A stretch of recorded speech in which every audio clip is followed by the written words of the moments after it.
which you so eloquently referred to. Although my great-grandparents had PhDs, so thank you for, putting me in that category as well as most of the people in this room. Thank you very much.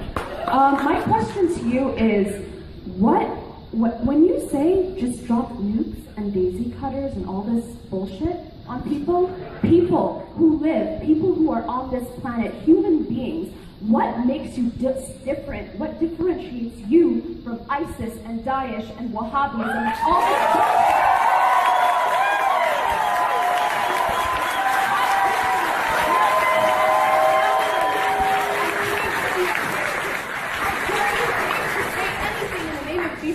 And wear that cross around your neck. How dare you? Why are you here?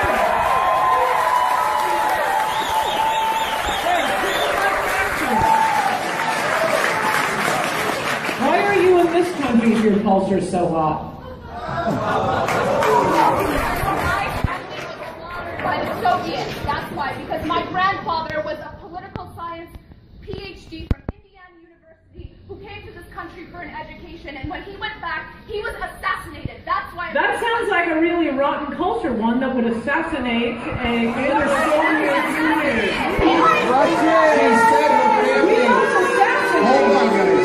Hold on. We don't assassinate our political science PhDs, so I would say right there we got a better culture. She said her family was assassinated in the Soviet Union. I think we all agree we have a better culture. Okay? It wasn't well, good. Let's all agree that the Soviet Union is a peasant culture then. I'm not We getting on that? The Soviets invaded Afghanistan. Get history correctly, okay? They invaded Afghanistan. They destroyed. Okay, so why are you living in Afghanistan if it's such a great peasant culture? Because there's another culture there still fucking killing people, that's why. That's not a good culture. Hey, you didn't answer the I don't know if you... So it's a nice effort at deflection, but don't... What makes you different from those extremists? When This is just a silly point about war. And look, if there's a point to going to war, there's a point to going to war. I'm saying if there is a point to going to war, I don't want any Americans dying for a regime change when you are going to have a President Obama come in and reverse the victory of that war. The question is whether it's worth going to war. I happen to think it is, but it's going to be a long conversation. The point is, apparently you do come from a peasant culture if you are here. That doesn't make any sense at all. I think you call me brown. I came from Turkey. So why aren't you there? Because I love this country. You come to this country? I love this country. That doesn't mean I hate my former country. That means I love this country. You know why? Because it isn't a Christian nation. It isn't a nation just for white people. Because I believe in the First Amendment. Because I believe in what America stands for. Unlike you.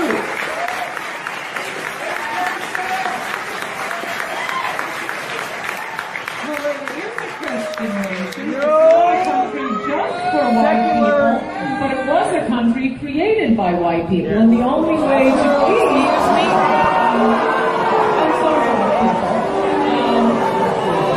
the only way we're going to prevent any portions of the globe from not entirely becoming a place where a political science PhD will be assassinated and women are at risk for female genital mutilation and honor killings is if we stop those cultures from coming here.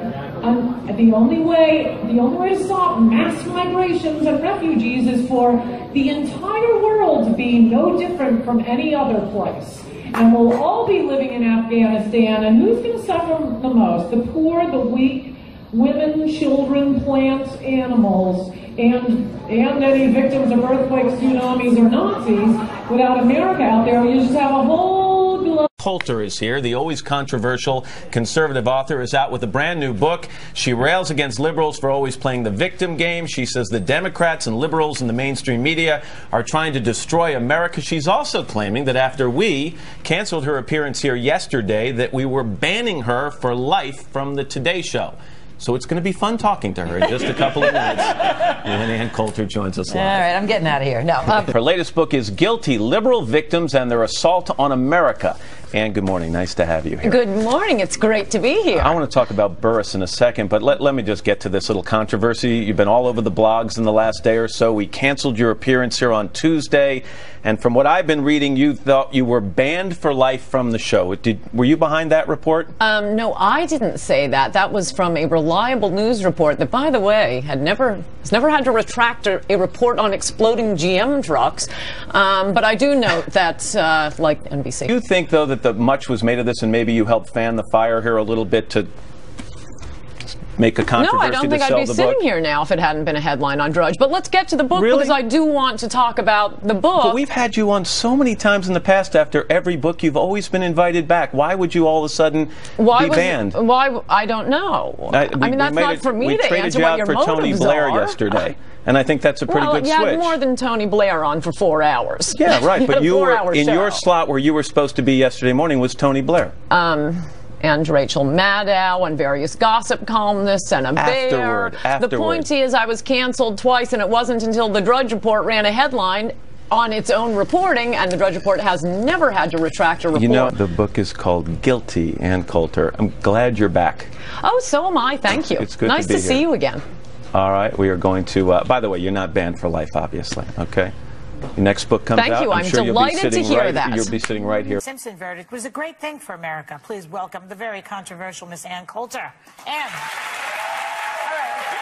Okay, I need you to tell me what you're trying to say in this book. Because we don't know what you're trying to say. What I'm trying to say is race-mongering has been very bad for America.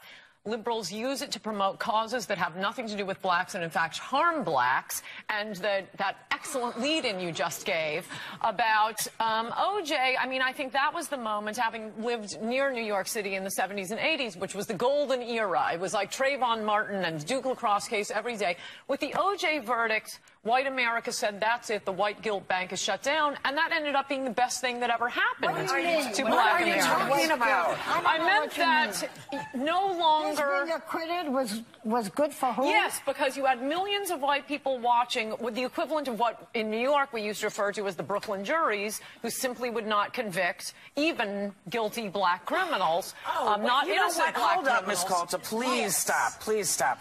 If you're going to talk about race, at least know what you're talking about. At least know what you're talking about.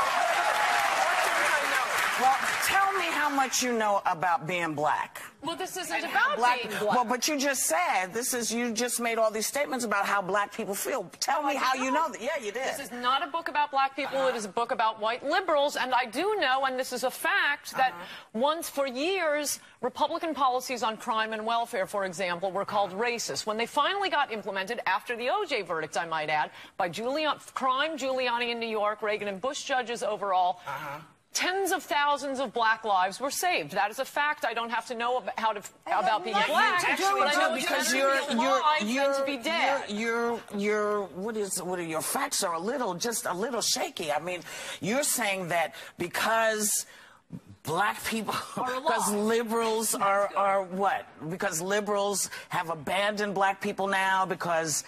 What? I don't get it. I don't understand. I don't think liberals ever cared about black people. I mean, 5 minutes after the Civil Rights Act of '64, they start calling everything that has nothing to do with black people a civil rights issue. Wait a second. Abortion on demand, homeless rights. So are you saying that liberals don't care about black people? Then are you saying Republicans embrace us in a warm, fuzzy blanket? We're not embraced back.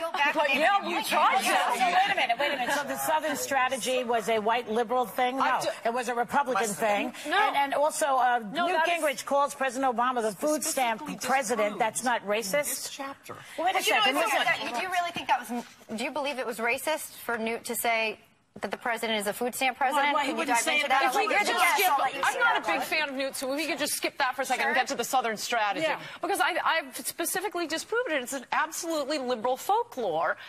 Republicans were winning the South since 1920. It was the outer states of the South. It was Texas, Tennessee, Kentucky, Virginia. Voting. What are you talking about? We weren't allowed to vote. Who was trying to get them to vote? Republicans were. Yeah, and the first black congressmen were all Republicans. And the first black governor was a Republican. You're talking about way back. That after is so different from No, that is definitely what we're told. But in fact, the Democratic segregationists were all liberal Democrats. It is a lie that they were conservative Democrats. Everybody was a segregationist, darling. And you know, The basically, Republicans weren't. everybody was. White people were. It didn't matter whether they were Republicans Absolutely were not. Ask you a question. The first integrationists.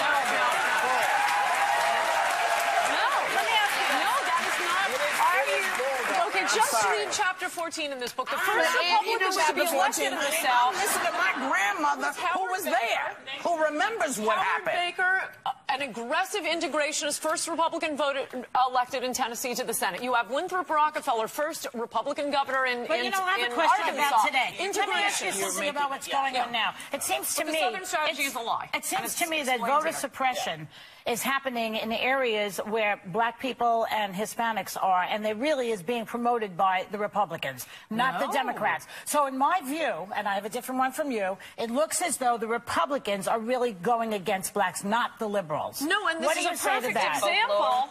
Yes, it is, and it's a perfect example. No, I'll explain why. Of liberals using the label of civil rights to promote a liberal cause they support, i.e. voter fraud. In fact, one of the first states in the Union to pass voter ID bills was Rhode Island, 85% Democratic legislature. And who pushed it? A black Democrat in the House, a black Democrat in the Senate. That's a fact. No, you may pick out Rhode Island, but there are other states where it's completely Republican-driven. Why would black Democrats be pushing this? Because they had seen because voter they want the Hispanic vote to go to Romney. Can I ask a general question? Every book that you write is very controversial and shocking, and it's usually an opinion that's disparate with everybody else's. Right. Do you just write these books and try to find whatever it is that's going to make everybody say, well, do you believe this crap? The reason, it's an excellent question. The reason I write these books is because I try to correct things that people believe that are just false. Here's the question for you. This is a question, because I was reading a book. And you're the only one that says it. Well, there are a few things. I mean, discovering that we never won the Goldwater states and Republicans didn't win the Dixiecrat states until the Dixiecrats died out. You keep staying back in the past. You got to come into the present. But this is what I want to say. That's new to me. The rest of it, other people know. In reading your book, you know, you keep saying if you would read chapter 14, if you read, you make such divisive comments and incendiary comments and hateful comments at times. It makes people not want to pick up your book and read it. So people agree with her, read it. Yeah, well, people agree with it. No, I don't think so. You know, my hateful comment in here. You know, when you talk about you stay in the past, that Republican No, is only back because there. it was brought up. There's only one chapter on the past, and I mean, it's just a fact. But when you talk about something like voter suppression, which obviously is trying to keep black people and Latinos, they have never done that. That was a Democrat thing. And it's in states where they don't even have any. Stop. Let me just, because can I just say one thing, Diane? No matter what, you sit down here and you've got 5 women going, butter. Yes. Whatever it is, thank you for coming on. Thank you.